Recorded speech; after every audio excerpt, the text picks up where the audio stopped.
Howdy. Welcome to today's lifestyle video where we assemble a team to teach you something new.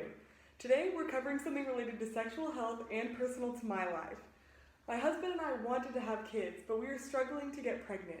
We decided to explore all our options and stumbled across the one that was perfect for us, in vitro fertilization, otherwise known as IVF. Lots of our friends have never heard of IVF before, so we don't expect y'all to either. We're going to explain the whole thing. In vitro fertilization is a series of procedures that can help with the conception of a child.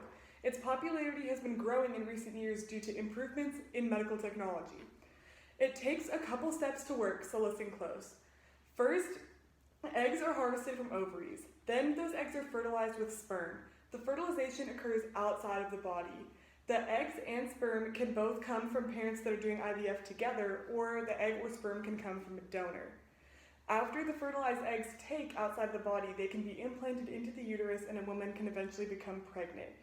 The prevalence of multiples is higher with people that use in vitro fertilization because many people that try it will opt to implant multiple fertilized eggs. This increases the likelihood of a viable pregnancy. I'm sure you have a lot more questions about IVF, so don't worry, I brought along some friends to help. You're going to get to hear from a NICU nurse, a doctor, and even my baby to learn more about what IVF is like. Up first, we have a NICU nurse who had answers to one of the biggest questions my husband and I had about IVF, which was, what do different religions think about in vitro fertilization? Before we go and meet her, let's just look at one more thing about in vitro fertilization. This is typically something that can also be used to help with the genetic makeup of a child, which is something different than most other conception options for people that are struggling to get pregnant. Let's go and meet the NICU nurse now.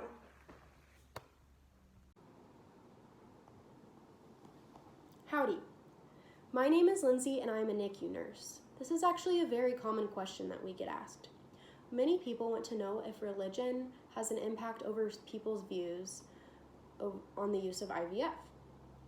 IVF, or in vitro fertilization, has become increasingly popular, especially for couples who have had difficulties conceiving a child. Due to the increasing popularity of this procedure, we are seeing just how controversial it can be, especially for people who are very religious, and in this case, for Christians who come from various denominations. For many Christians, such as Catholics, this procedure goes against their beliefs and morals.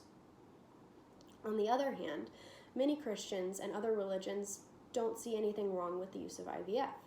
In the year 1956, the Pope actually stated that IVF was immoral and illegal because it interferes with procreation and sexual normal function. And in the year 1968, another Pope stated that children are a gift and a blessing from God. And although science makes some things possible, it does not make these things right. Genesis 1:26 through 28 states that humans have a special role when it comes to creation. Because of this, many Catholics believe that conception must be natural and it cannot be affected by science in any way, shape, or form. Although the Catholic Church believes IVF is immoral, many Catholics are unaware of the Church's teachings, and therefore many couples have used this means of conception in order to have a child. If a couple is unaware that the procedure is immoral, they are not subjectively guilty of sin. Even though many Catholics are against the use of IVF, we have found that many Protestants' beliefs on IVF vary, as there is no one set of guidelines that everyone abides by. They do, however, believe that only married couples should be using in vitro fertilization in order to have a child. Because this is such a common question that has been asked, we are going to do a study with Texas A&M University students, and we are going to send out a survey to see if religion impacts people's views on IVF. We are going to ask a series of questions, such as, what is your gender?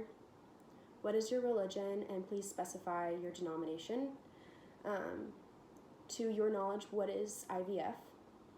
Where did you come across this knowledge? This can be the media, the internet, your friends, family, teachers, etc. What is your opinion over IVF? How much has your religion had an impact on your opinion over IVF? And do you or does anyone you know have a connection with in vitro fertilization? These are all the questions, and we will have your results in no time. Thank you so much. Let me tell you a bit about Phase 3, our research findings. After we sent out our survey to many Aggies via GroupMe, which is how we collected our survey data, we found this gender and religion of participants, their current knowledge of IVF or in vitro fertilization, where their knowledge of IVF came from, their connection to it, their opinion on it, and if their religion has made any impact on their views of IVF. We know from our research that in vitro fertilization involves sperm fertilizing an egg outside of the uterus and the embryo being transferred into the uterus. Of the students surveyed, several didn't know what IVF was, and others gave shallow or inaccurate descriptions. Some students were able to correctly identify IVF, but considering how accessible the information is on the internet, it was surprising how many had a lack of knowledge. Also, looking at our data, many students did not learn about IVF from school, but instead from family, the internet, and popular media such as television. This could be due to Texas schools not requiring sex education, therefore students never hear about IVF in school. Something we found interesting was the overwhelming response of Christian students, particularly those in evangelical denominations, have little to no concern about IVF. Very few people stated they believe IVF was against their beliefs, which was a surprise to us since there is much evidence we found that states many Christians are against using IVF. In conclusion, through our survey, we found that many students have a basic idea of what in vitro fertilization is, and the majority of these students who are knowledgeable receive this knowledge through internet and family members. Others, or about 20%, came across this knowledge through peers or personal experience. Likewise, almost half of the students surveyed had a connection to in vitro fertilization, whether it was him or her or a friend conceived through IVF, a family member used IVF for conception, or etc. Moreover, the majority of these students had a positive opinion about IVF and were all for the idea of conception through IVF. However, there were a few that had no opinion or thought it was not right because it is against their religious views and is freezing life. Overall, about 88% of the students that had answered the survey had stated that religion had little to no impact on their view of in vitro fertilization. The other 12% stated that religion had somewhat or a lot of impact on their view of IVF. Perhaps the reason why religion didn't play as big of a role is because college students are more progressive.